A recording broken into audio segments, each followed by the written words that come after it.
Hello, good morning. আজকে হচ্ছে শনিবার। তো কালকে তো দেখতে পেলে আমি ছানার পাতুরিটা বানিয়েছিলাম। আরে উঠে পড়েছে অনেকক্ষণ, কিন্তু এই শুয়েছিলাম যা হয়। তো এখন বাজে হচ্ছে 1:15। দ্বীপ বাজারে গেছিলো, তো বাজার থেকে আজকে অনেক মাছ নিয়ে এসেছে। তো আর আজকে এখানে এসে ব্যাঙ্গালোরে এসে আমি ফার্স্ট ডিম, মানে মাছের যে ডিম হয় না, সে ডিম নিয়ে এসেছে। আমি এর আগে কখনো দেখিনি। তো দ্বীপ গেছিলো, বললো ফ্রেশ মাছের ডিম জাস্ট ওরা এনেছে, তা নিয়ে আসবো। বললাম নিয়ে আয়। তো মাছের ডিম আজকে হবে, আর তার সাথে কাতলা মাছ আছে, ভেটকি এনেছে, কাতলা এনেছে, ভেটকির ফিলে নিয়ে এসেছে। পাতুরি বানাবো, তার সাথে হচ্ছে ফিশ ফ্রাই বানাবো, তার সাথে হচ্ছে বাটার ফ্রাই বানাবো। বাবা মানে সবগুলোই বানাবো, ভেটকি মাছের যতগুলো আইটেম আছে।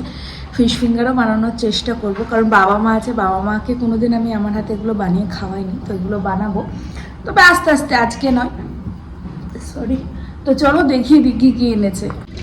এই যে মাছের ডিম, এটা হচ্ছে কাতলা মাছ, এটা হচ্ছে ভেটকি মাছে। দেখি মা, ডিমগুলো ফিলেগুলো ওরা মোটা মোটা করে দিয়েছে।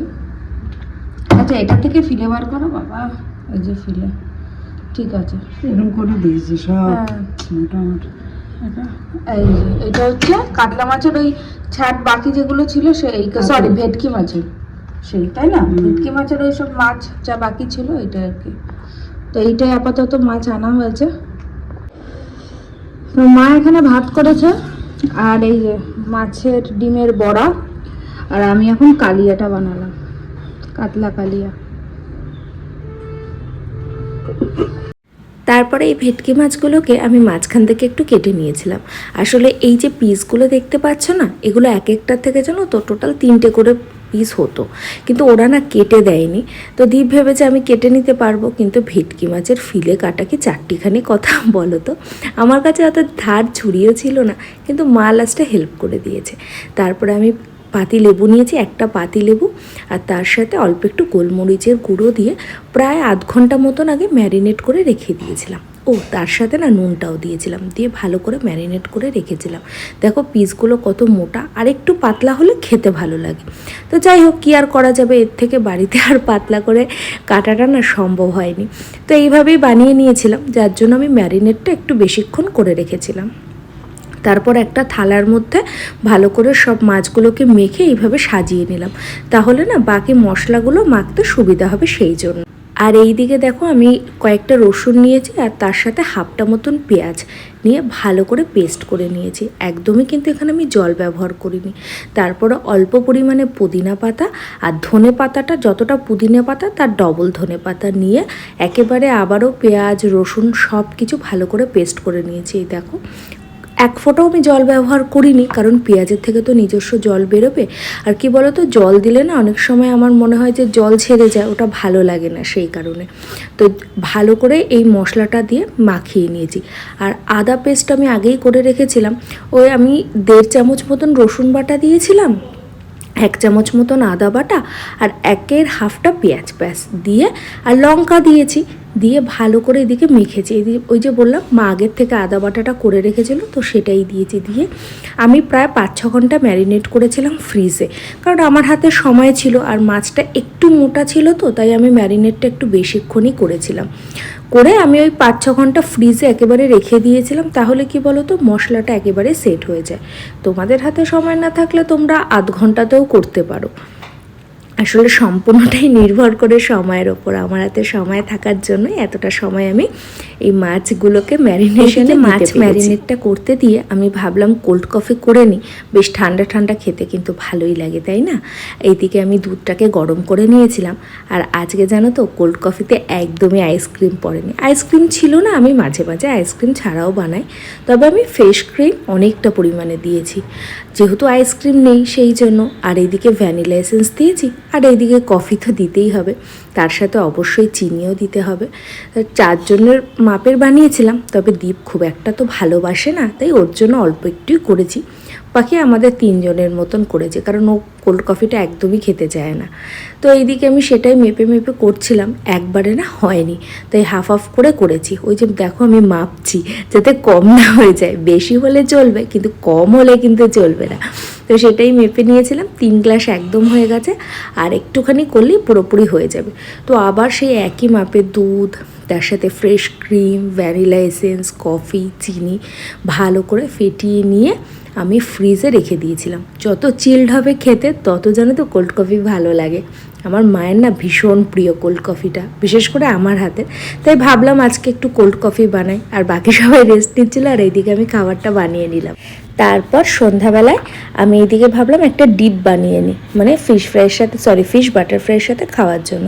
এদিকে আমি ক্রিম নিয়েছি, তার সাথে মেয়োনিজ নিয়েছি, তার সাথে সাউথ ওয়েস্ট বাড়িতে আমার একটা সস ছিল সেটা নিয়েছি, আর তার সাথে হচ্ছে পিৎজার যে অরিগানোগুলো থাকে না, মানে মিক্সড হার্ব যেটা থাকে সেটা নিয়েছি। নিয়ে আমি দেখো এখানে ভালো করে ফেটিয়েছি।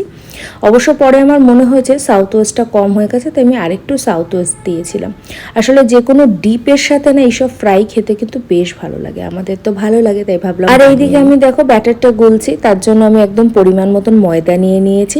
আর এই যে চামচটা দেখছো, এই 2 চামচ কিন্তু আমি বেকিং সোডা নিয়েছি। বেকিং সোডা বেশি আর খাবার সোডা কিন্তু একদমই কম। খাবার সোডা নিয়েছিলাম 1.5 চামচ। আর এই দিকে আমি দিয়েছি গোলমরিচের গুঁড়ো, তার সাথে নুন, আর তোমরা চাইলে একটু লঙ্কার গুঁড়ো দিতে পারো। আর আমি কিন্তু এখানে বাটার দিয়েছি, মানে 1.5টা বাটার আমি এখানে দিয়ে দিয়েছি। যদিও আমার ব্যাটারটা একটু বেশি গোলা হয়ে গেছিলো, আসলে বুঝতে পারিনি, কিন্তু এখানে বাটারটা কিন্তু দিতেই হবে। তোমরা চাইলে বাটারটা মেল্ট করেও দিতে পারো, আমি আর বাটারটা মেল্ট করে দিইনি, এমনিই দিয়ে দিয়েছি।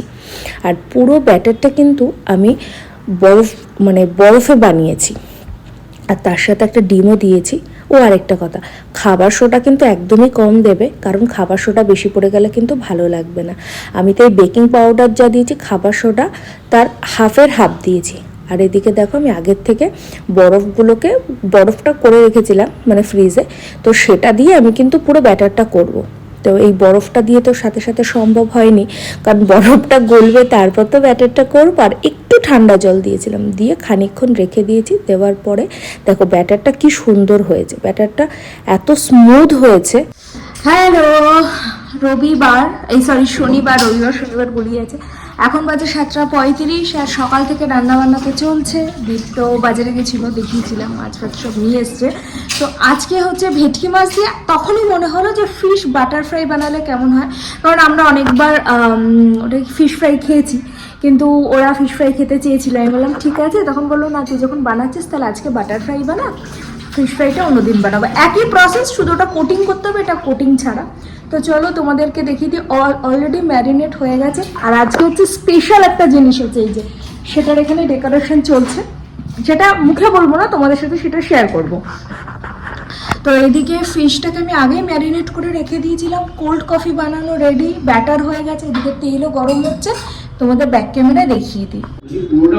এই যে পুরোটা খুলতে হবে। এই যে ফিশ দেখছো ম্যারিনেট করা, আর এবারের ফিশের পিসগুলো না আমাকে বাড়িতেই কাটতে হয়েছে। এই যে এটা হচ্ছে ব্যাটারটা, এটা হচ্ছে তেল গরম হয়ে গেছে। তো চলো ঝটাপট বানিয়ে নিই। তারপরে দেখো আমি ভালো করে ফ্রিজ থেকে এগুলো বার করে নিয়েছি, মাছগুলোকে বার করে তারপর আমি মিডিয়াম টু হাই ফ্লেমে সবকটা ভেজে নিয়েছি।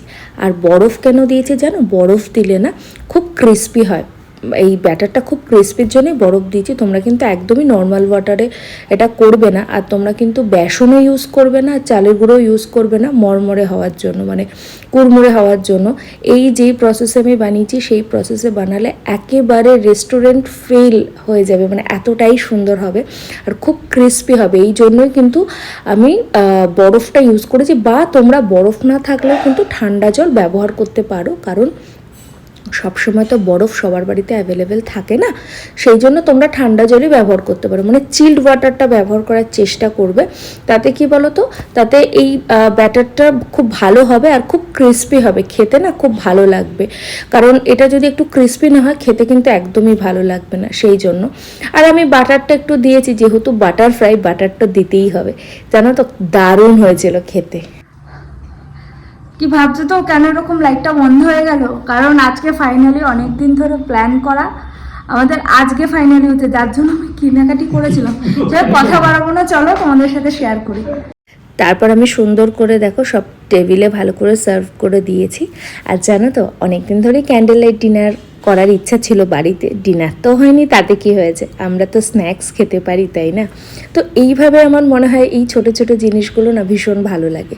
সবসময় যে বাইরে বেরোতে হবে, দামি রেস্টুরেন্টে খেতে হবে সেরকম কিন্তু না, বাড়িতেও খুব তাড়াতাড়ি কিন্তু এই আয়োজনগুলো করা যেতেই পারে। তাই ভাবলাম এরকম করলে কেমন হয়। বাবা মার তো ভীষণ ভালো লেগেছে, কিন্তু আমার জন্য তো সব থেকে ভালো লেগেছে। আমার অনেক দিনের জন্য প্ল্যান ছিল। আর এই যে টেবিল স্ট্যান্ড, মানে ক্যান্ডেল স্ট্যান্ড, ক্যান্ডেল, এগুলো সব গিয়ে আমি কিনে নিয়ে এসেছি। তো এগুলো আমার ভীষণ ভালো লাগে। জানি না কখনো বাড়ি হবে নাকি, যদি হয় এরকম অনেক কিছু সাজানোর ইচ্ছা আছে। তো এটাই দেখো, এদিকে আমরা একটু খাচ্ছিলাম, কথা বলছিলাম, আর খেতে তো দুর্দান্ত হয়েছিল। আমি এদিকে একটু ভিডিও করে নিচ্ছিলাম, তো এটা বলছিলাম আর কি, বাবা মা সবাই দেখছিল। তাই ভাবলাম তোমাদের সাথেও একটা সুন্দর ছোট মুহূর্ত শেয়ার করলে কেমন হয়। তো সবাই মিলে না সন্ধ্যাটা ভীষণ মজা করেছি, অনেক গল্প করেছি। আসলে বাবা মায়ের সাথে তো সারা সপ্তাহ টাইম পাই না, যখন এই শনি রোববারটা পাই আমি কিন্তু চেষ্টা করি যেন তাদেরকে সময় দেওয়া। অবশ্য যে আগে বাড়ি চলে আসে সেই সময় দেয়, মানে দীপ যদি চলে আসে, দীপও কিন্তু বাবা মাকে সময় দেয়। আসলে তারা তো আমাদের জন্যই বসে থাকে সারাদিন, যে কখন বাড়ি আসবো, কখন আমাদের সাথে কথা বলবে। তাই মনে হয় ওদের সময় দেওয়াটাও দরকার। নিজেদের তো সময় দেওয়া দরকার, কিন্তু বাবা মাকেও সময় দিলে ওদেরও ভালো লাগবে। আর ওদের মন ভালো থাকলে কোথাও গিয়ে যেন আমাদের আরও ভালো লাগবে। আর এদিকে দেখো বাকিটা আমি একটু একটু করে সবাইকে দিয়ে দিচ্ছিলাম, কারণ প্রায় শেষ হয়ে গেছিলো। সবার দুটো করেই হয়েছিল, তারপরে আরও দুটো এক্সট্রা ছিল, তো সেটাই সবাই মিলে ভাগ করে খেয়েছি। ভাগ করে খাওয়ার কিন্তু মজাটাই আলাদা, তাই না? তো এইদিকে এই যে গল্প করতে করতে খেলাম, তো একটা সুন্দর সন্ধ্যা আমি তোমাদের সাথে শেয়ার করলাম, তার সাথে নিজে তো উপভোগ করেছি। আচ্ছা, তোমাদের কেমন লাগলো আমার এই আইডিয়াটা আমাকে কমেন্টের মাধ্যমে জানালে না আমার আরও ভালো লাগবে, জানো তো। আর যদি কোথাও ভুলভ্রান্তি হয়ে থাকে রান্নাতে, সেটাও কিন্তু অবশ্যই জানাতে পারো। তো চলো আজকে এতটুকুই, আবারও দেখা হবে নতুন একটা দিনে, নতুন একটা ব্লগের সাথে। অবশ্যই কিছু সুন্দর মুহূর্ত, ভালো মুহূর্ত তোমাদের সাথেও শেয়ার করব।